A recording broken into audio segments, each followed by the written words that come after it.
Hello friends, welcome to नेक with Deep. तो आज हम पावर का जो है लेक्चर 2 कवर करने वाले हैं और जिसमें हम इलाइट थ्योरी ऑफ पावर के बारे में पढ़ेंगे। तो बिना टाइम को बर्बाद किए हम शुरू करते हैं। हमारा एक बहुत ही इम्पोर्टेंट और क्रिटिकल पर्सपेक्टिव उसको समझते हैं और वो है इलाइट थ्योरी ऑफ पावर। देखो, इलाइट थ्योरी असल में एक रियलिस्टिक और थोड़ा क्रिटिकल व्यू देता है कि सोसाइटी में पावर कैसे ऑपरेट करती है। इस थ्योरी का कोर आर्ग्यूमेंट ये है कि पावर कभी भी इक्वली डिस्ट्रीब्यूट नहीं होती। हमेशा पावर एक छोटे से ग्रुप के हाथ में होती है जिसे हम कहते हैं दी इलाइट्स। क्या कहते हैं? दी इलाइट्स। ठीक है।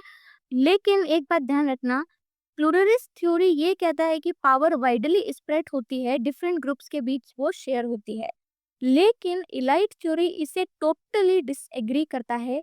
इलाइट थ्योरी ये कहता है कि चाहे सिस्टम डेमोक्रेटिक हो, ऑथोरिटेरियन हो या सोशलिस्ट हो, पावर हमेशा कुछ सेलेक्टेड लोगों के पास ही कंसंट्रेट रहता है।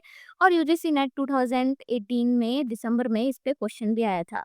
इलाइट थ्योरिस्ट का मानना है कि सोसाइटी में एक माइनॉरिटी ग्रुप कंसिस्टेंटली मेजॉरिटी पे डोमिनेट करता है और ये डोमिनेंस कोई अननेचुरल चीज नहीं है, बल्कि नेचुरल और अनअवॉइडेबल है। ऐसा क्यों? क्योंकि हाँ, क्योंकि इलाइट्स के पास होती है कुछ स्पेशल क्वालिटीज। वो स्पेशल क्वालिटीज है higher intelligence, leadership skill, organisational ability और ज्यादा एम्बिशन। ठीक है। इन क्वालिटीज की वजह से वो हमेशा रूलिंग पोजीशन पे पहुंच जाते हैं और मेजॉरिटी को लीड करते हैं। मतलब सिंपल लैंग्वेज में मैं कहूँ तो कंप्लीट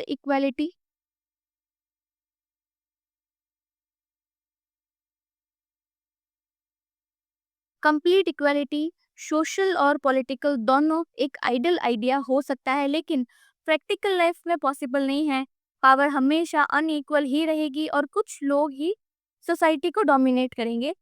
अब भाई, ये पर्सपेक्टिव थोड़ा हार्श लग सकता है, लेकिन ये सोसाइटी के रियल वर्किंग ऑफ पावर को भी समझाता है।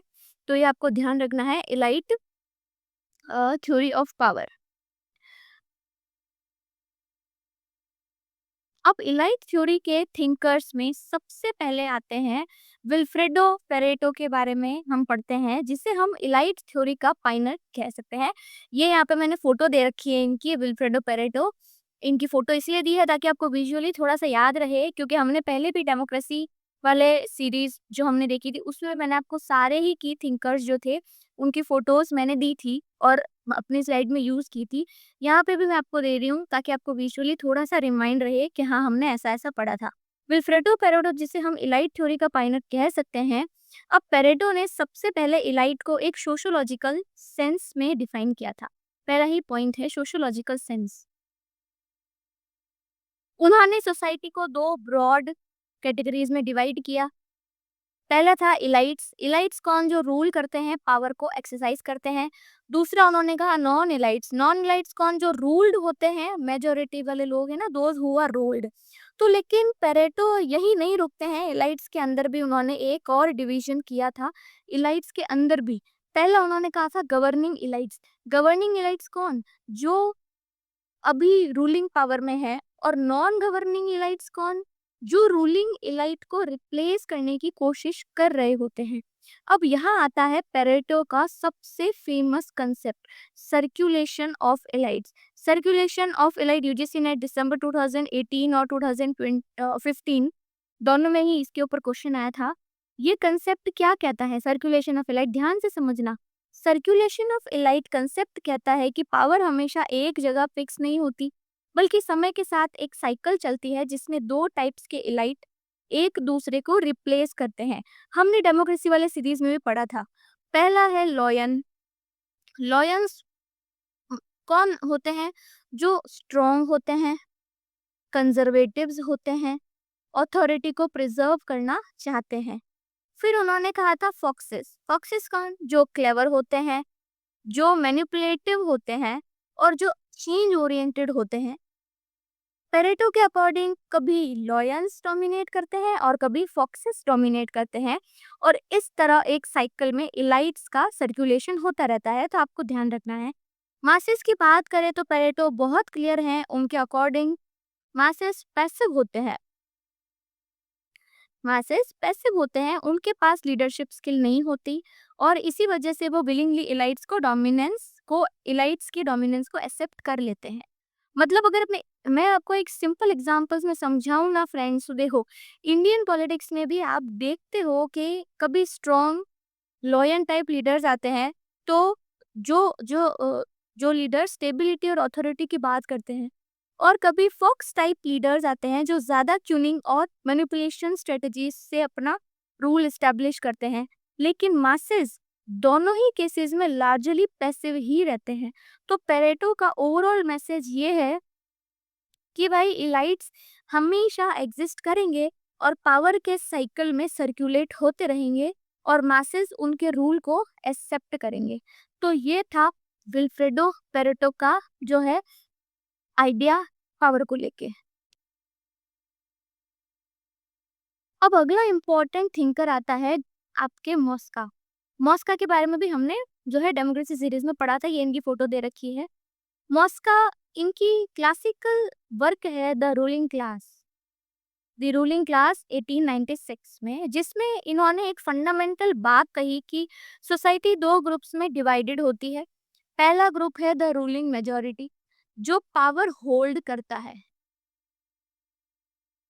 जो पावर होल्ड करते हैं। फिर उन्होंने बोला है द रूल्ड मेजॉरिटी, जो फॉलो करते हैं, जो फॉलो करते हैं। और इस पे क्वेश्चन आया हुआ है यूजीसी नेट 2018 दिसंबर में, और 15 में भी क्वेश्चन आया है। मॉस्का ने एक बहुत ही यूनिक कंसेप्ट दिया है पॉलिटिकल क्लास।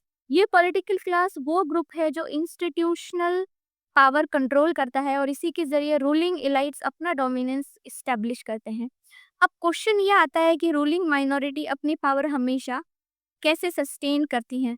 तो मॉस्का के अकॉर्डिंग एलाइट्स सिर्फ फिजिकल फोर्स से रूल नहीं करते, बल्कि मॉरल जस्टिफिकेशन देते हैं, जैसे कि वो सोसाइटी के लिए अच्छा कर रहे हैं, और लीगल फ्रेमवर्क्स बनाते हैं, मतलब लॉज एंड कॉन्स्टिट्यूशन के जरिए अपना रूल जो है वो लेक्टिमेट करते हैं। तो रिलीजियस अथॉरिटी या लेक्टिमेसी का भी वो यूज करते हैं, ये भी ध्यान रखना है। अगर मैं बिल्कुल इजी वे में कहूँ, सिंपल वर्ड्स में कहूँ, तो रूलिंग एलाइट्स अपने आप को हमेशा पब्लिक इंटरेस्ट के जो है डिफेंडर के रूप में प्रेजेंट करते हैं, लेकिन असल में उनका मेन मोटिव होता है अपने अथॉरिटी को प्रोटेक्ट करना। मॉस्का का सबसे स्ट्रॉन्ग पॉइंट ये था कि भाई इलाइट्स के डोमिनेंस का रियल सीक्रेट है उनकी सुपीरियर ऑर्गेनाइजेशनल अथॉरिटी, उनकी सुपीरियर ऑर्गेनाइजेशनल अथॉरिटी एबिलिटी। क्योंकि इलाइट्स ऑर्गेनाइज होते हैं, वो इफेक्टिवली गवर्न कर पाते हैं, और इसी वजह से मेजॉरिटी उनके कंट्रोल में रहती है। अगर एक एग्जांपल लूं, तो अगर आप मॉडर्न पॉलिटिक्स देखो, तो रूलिंग पार्टीज हमेशा अपने आप को नेशन के प्रोटेक्टर के रूप में प्रेजेंट करती है, देश के हित में डिसीजन ले रहे हैं ऐसा बोलती है, लेकिन असल में वो अपना पावर स्ट्रक्चर और डोमिनेंस सस्टेन कर रही होती है। तो मॉस्का की थ्योरी हमें क्या समझाती है? मॉस्का की थ्योरी हमें ये समझाती है कि रूलिंग क्लास हमेशा माइनॉरिटी होती है, लेकिन अपने organisational skill, legal ethical framework और लेजिटिमेसी के टूल्स से वो अपना पावर रूल जस्टिफाई करती है और मेंटेन करती है। तो आपको ये चीज ध्यान रखनी। आई होप आपको मॉस्का जो है समझ आ गए होगा कि मॉस्का का आइडिया क्या है। उसके बाद आ जाओ भाई तीसरे इम्पोर्टेंट एलाइट थ्योरिस्ट पे, रॉबर्ट मिकेल। इनकी क्लासिकल एक बुक थी पॉलिटिकल पार्टीज 1911 में लिखी गई थी, जिसमें इन्होंने एक बहुत ही इम्पोर्टेंट कंसेप्ट दिया है, आयरन लॉ ऑफ ओलिगार्की। ये भी हमने डेमोक्रेसी वाले टॉपिक में पढ़ा था, और ये मैं उसका की फोटो दे रखी है, आयरन लॉ ऑफ ओलिगार्की। तो इस पे भी क्वेश्चन आया था यूजीसी ने 2017 जैन और 2015 दिसंबर में, तो ये इम्पोर्टेंट है। इस लॉ का मतलब क्या है मैं वापस बता देती हूँ। इस लॉ का सिंपल मतलब ये है कि चाहे कोई भी ऑर्गेनाइजेशन हो, छोटी हो बड़ी हो, चाहे वो कितनी भी डेमोक्रेटिक क्यों ना हो, आखिर में उसका कंट्रोल हमेशा एक छोटी सी लीडरशिप ग्रुप के हाथ में चला जाता है। मतलब सिंपल मतलब ये है, डेमोक्रेसी जो है वो ओलिगार्की बन जाती है। मिकेल ये कहते हैं कि जैसे-जैसे ऑर्गेनाइजेशंस ग्रो करती हैं, नेचुरली एक ग्रुप ऑफ लीडर्स इमर्ज होता है, एडमिनिस्ट्रेशन को संभालता है और जो डिसीजन मेकिंग करता है, और धीरे-धीरे इन लीडर्स के पास कुछ एडवांटेजेस आ जाते हैं, जैसे कि ग्रेटर एक्सपीरियंसेस, बाकी मेंबर्स से ज़्यादा एक्सपीरियंस आना, स्पेशल नॉलेज का होना, पॉलिसीज़, टेक्निकल जो है चीज़ें, रूल्स समझने का, ये सारी स्पेशलाइज़्ड नॉलेज का आ जाना, कंट्रोल ओवर ऑर्गेनाइजेशनल प्रोसेस, मतलब रिसोर्स, कम्युनिकेशन, रूल्स के ज़रिए। अब इसका रिजल्ट क्या निकलेगा? इवन डेमोक्रेटिक पार्टीज जो थ्योरेटिकली इक्वालिटी और पार्टिसिपेशन के लिए बनी होती है, उनका पावर कंसंट्रेट हो जाता है एक छोटी इलाइट लीडरशिप के पास। और एक और इम्पोर्टेंट बात मैं आपको बताऊं तो, मिकेल ने पेरेटो की तरह सर्कुलेशन ऑफ इलाइट, पॉइंट मैंने यहाँ पे आपका लिखा है, ये वाला पॉइंट ध्यान से देखो, कि भाई मिकेल ने पेरेटो की तरह सर्कुलेशन ऑफ इलाइट में बिलीव नहीं किया। पेरेटो बोलते थे इलाइट चेंज होते रहते हैं, लेकिन मिकेल बोलते हैं कि वंस इलाइट कैप्चर पावर, वो कभी विलिंगली छोड़ते ही नहीं है। उन्होंने ये भी कहा है कि मासेस की एपैथी, यानी जनरल पब्लिक की बेपरवाही, इलाइट्स के डोमिनेंस को और स्ट्रॉन्ग कर देती है, क्योंकि मेजॉरिटी एक्टिवली पार्टिसिपेट नहीं करती, तो लीडरशिप को चैलेंज करने वाला कोई बचा ही नहीं है। अगर मैं सिंपल एग्जांपल अगर आपको दूं, तो अगर हम आज की पॉलिटिकल पार्टीज देखें, वो शुरू में डेमोक्रेटिक आइडल्स के साथ स्टार्ट होती हैं, लेकिन धीरे धीरे लीडरशिप एक ही परिवार या छोटी जो है कैटेगरी के कंट्रोल में आ जाती है। यही है मिकेल का आयरन लॉ है कि डेमोक्रेसी भी एक तरह से एक ओलिगार्की में ट्रांसफॉर्म हो जाता है धीरे-धीरे। तो ध्यान रखना है। हमने अभी तक इलाइट्स के 3 पिलर्स पढ़े हैं, पेरेटो, मॉस्का एंड मिकेल। अब जो है एक और इम्पोर्टेंट है, मॉडर्न और एम्पिरिकल वर्जन की तरफ हम बढ़ रहे हैं, और वो है सी राइट में। सी राइट में की फेमस बुक है दी पावर एलाइट, इनकी फोटो दे रखी है। दी पावर एलाइट 1956 में लिखी गई थी। अब ये फेमस बुक नेट में कई बार डायरेक्टली ये पूछा जा चुका है। इनकी फेमस बुक के बारे में भी तो आपको ध्यान रखना है। यूजीसी नेट 17 2018 15 में क्वेश्चन आया हुआ है इस पे। तो देखो, मिल्स ने मिड 20th सेंचुरी अमेरिका को एनालाइज किया, और एनालाइज करके कहा कि एक पावर इलाइट सोसाइटी को डोमिनेट करता है। उन्होंने क्या बोला? द पावर इलाइट सोसाइटी को क्या करता है? डोमिनेट करता है। ये इलाइट किन से बना है? तो ये 3 कोर ग्रुप से मिलके बना है, और वो 3 कोर ग्रुप्स क्या हैं? Top business and corporate executive, senior military commander, prominent political leader. Mill ने ये कहा है कि ये ग्रुप्स एक दूसरे से बड़े क्लोजली कनेक्टेड होते हैं। ऐसा क्यों? क्योंकि इनका एजुकेशनल बैकग्राउंड बिल्कुल सिमिलर होता है। Elite university Ivy League type, ये exclusion social circle and clubs में इंटरेक्ट करते हैं, और इनके कल्चरल एटीट्यूड एंड वैल्यूज भी काफी मिलते जुलते हैं। अब एक की पॉइंट ये है कि मिल के अकॉर्डिंग ये इलाइट सिर्फ पब्लिक ओपिनियन का रिस्पॉन्स नहीं करते, सिर्फ पब्लिक ओपिनियन का रिस्पॉन्ड नहीं करते, बल्कि एक्टिवली उसे शेप करते हैं। एग्जाम्पल लो, अगर यहाँ पे मैंने लिखा भी है एग्जाम्पल, ताकि आपको भी क्लियर रहे कि जब कॉर्पोरेट मीडिया आउटलेट इलाइट के कंट्रोल में है, तो वो डिसाइड करते हैं कि नेशनल डिबेट का एजेंडा क्या होगा, मतलब पब्लिक को क्या सोचना चाहिए, ये इलाइट्स इनडायरेक्टली डिसाइड कर लेते हैं। तो मिल का कंक्लूजन जो है वो बड़ा शार्प था। उन्होंने कहा कि जो अमेरिकन सोसाइटी दिख रही है, वो ज्यादातर सुपरफिशियल है, क्योंकि असली डिसीजन मेकिंग और रियल पावर तो एक छोटे से पावर इलाइट के हाथ में है, ना कि आम पब्लिक के हाथ में। आज हम अगर देखें तो corporate lobby, military industrial complex और रूलिंग पॉलिटिकल क्लास का नेक्सस मिल की बात उससे काफी ज्यादा रिलेवेंट लगती है। तो आपको मिल का जो कंसेप्ट है वो समझ में आया होगा। चलिए अब बात करते हैं एक और थिंकर और वो है जेम्स बर्नम। इनकी एक इम्पोर्टेंट बुक है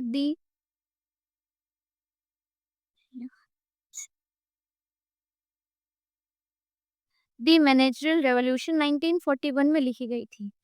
तो इन पे भी क्वेश्चन आया यूजीसी ने 2024 सितंबर शिफ्ट 1 एंड जैन 2027 में इनकी बुक पूछी गई थी। तो बोनहम ने कहा कि जो ट्रेडिशनल कैपिटलिस्ट इलाइट था, जो डायरेक्टली ओनरशिप के थ्रू पावर को होल्ड करता था, उसकी जगह अब एक नया इलाइट आ रहा है और वो नया इलाइट है दी मैनेजरल क्लास। ठीक है। अब ये मैनेजरल इलाइट्स कौन होते हैं, ध्यान से समझो। वो होते हैं टेक्नोक्रेट्स, ब्यूरोक्रेट्स और एडमिनिस्ट्रेटिव लीडर्स। डिफरेंस क्या था पुराने और नए इलाइट्स में? तो देखो, पुराने इलाइट्स का पावर ओनरशिप बेस्ड था, मतलब फैक्ट्रीज कैपिटल के डायरेक्ट मालिक थे वो। और नए मैनेजरल एलाइट्स का पावर कंट्रोल बेस है, बिना ओनरशिप के ही वो डिसीजन मेकिंग और इंस्टीट्यूशंस को कंट्रोल करते हैं। तो बोरम का की आर्ग्यूमेंट ये था कि चाहे सिस्टम डेमोक्रेटिक हो या सोशलिस्ट हो, इलाइट डोमिनेशन हर जगह कंटिन्यू होती है, बस फॉर्म बदलता रहता है। लेकिन एक छोटी मैनेजरल क्लास हमेशा पावर कंसंट्रेट कर लेती है। इस तरह बुरम ने इलाइट थ्योरी को मॉडर्नाइज किया, क्योंकि उन्होंने हाईलाइट किया कि आज के ज़माने में ब्यूरोक्रेटिक और टेक्नोक्रेटिक इलाइट्स काफ़ी ज़्यादा इन्फ्लुएंशियल होते जा रहे हैं सोसाइटी को शेप करने में। अगर हम प्रेजेंट डे में सोचें, तो जैसे ग्लोबल कॉरपोरेशन के सीईओज, वर्ल्ड बैंक, आईएमएफ के टेक्नोक्रेट्स या लार्ज ब्यूरोक्रेसीज के टॉप एडमिनिस्ट्रेटर्स, तो ये जो है बुरम के मैनेजरल इलाइट्स का एक परफेक्ट एग्जाम्पल है। तो आई होप आपको जो है जेम्स बोर्डम की ये बात समझ आई होगी कि इन्होंने किस तरीके से इस चीज को डिफाइन किया है। अब एक और इम्पोर्टेंट थिंकर देखते हैं जोसेफ के बारे में। वैसे तो जोसेफ इकोनॉमिक्स के लिए बहुत फेमस है, लेकिन उन्होंने डेमोक्रेसी और इलाइट थ्योरी पर काफी इम्पोर्टेंट कंट्रीब्यूशन दिया है। और वो इम्पोर्टेंट कंट्रीब्यूशन क्या है? अपनी book capitalism, socialism and democracy 1942 में लिखी गई थी। उसमें जोसेफ ने एक बोल्ड क्लेम दिया। उन्होंने कहा कि क्लासिकल जो आइडिया है, idea of democracy as a rule of the people, वो क्या है? एक इल्यूजन है। वो एक इल्यूजन है, मतलब classical idea of democracy as a rule of people एक इल्यूजन है। तो एक क्वेश्चन उठता है कि भाई डेमोक्रेसी क्या है? तो जोसेफ के हिसाब से डेमोक्रेसी का मतलब है competition of leadership among elite, competition of leadership among elites. इसका मतलब है ऑर्डिनरी सिटीजन्स का रोल काफी लिमिटेड और पैसिव होता है। वो सिर्फ वोट करते हैं एक ग्रुप ऑफ इलाइट्स में से चुनने के लिए। पॉलिसी मेकिंग और रियल पावर हमेशा इन्हीं इलाइट्स के हाथ में होती है। जोसेफ कहते हैं कि रूल नहीं करती आम जनता डायरेक्टली रूल नहीं करती, बल्कि पीरियोडिकली इलेक्शंस के थ्रू अपनी अप्रूवल देती है। बाकी डिसीजंस और गवर्नेंस के एक्चुअल प्रोसेस इलाइट्स ही कंट्रोल करते हैं। तो उनका कंक्लूजन क्या था? उनका कंक्लूजन ये था कि डेमोक्रेसी को समझना होगा as a system of elite dominance. लिखा है मैंने यहाँ पे as a system of dominance elite. इसमें लोगों का रोल सिर्फ इतना ही है कि वो इलेक्ट करते हैं, लेकिन जो डायरेक्शन और लीडरशिप होती है वो हमेशा एक छोटी इलाइट ग्रुप के पास होती है। ऑलराइट दोस्तों, तो आज के लेक्चर में हमने देखा कि पावर को समझने के लिए इलाइट थ्योरिस्ट कैसे आर्ग्यू करते हैं। पेरेटो से लेकर जोसेफ तक सभी थिंकर्स एक कॉमन बात हाईलाइट करते हैं कि रियल पावर हमेशा एक छोटी सी इलाइट ग्रुप के पास कंसंट्रेट होती है, चाहे सिस्टम डेमोक्रेटिक हो या फिर अथॉरिटेरियन। तो ये डिस्कशन हमें समझाता है कि पॉलिटिक्स का एक्चुअल डायनामिक सरफेस के नीचे किस तरह से ऑपरेट करता है। तो नेक्स्ट लेक्चर में हम और आगे बढ़ेंगे और देखेंगे कि प्लूरिस्ट थ्योरी और मार्क्सिस्ट थ्योरी ऑफ पावर कैसे इलाइट थ्योरी को चैलेंज करती है और एक अल्टरनेटिव एक्सप्लेनेशन देती है। तो अगर आपको ये लेक्चर हेल्पफुल लगा हो तो वीडियो को लाइक शेयर ज़रूर करें और चैनल को सब्सक्राइब करके बेल आइकन दबाएँ ताकि अगली क्लास आप मिस ना करें और मैं हूँ दीप, मिलते हैं आपसे अगले लेक्चर में। Till then keep learning, keep preparing and stay confident.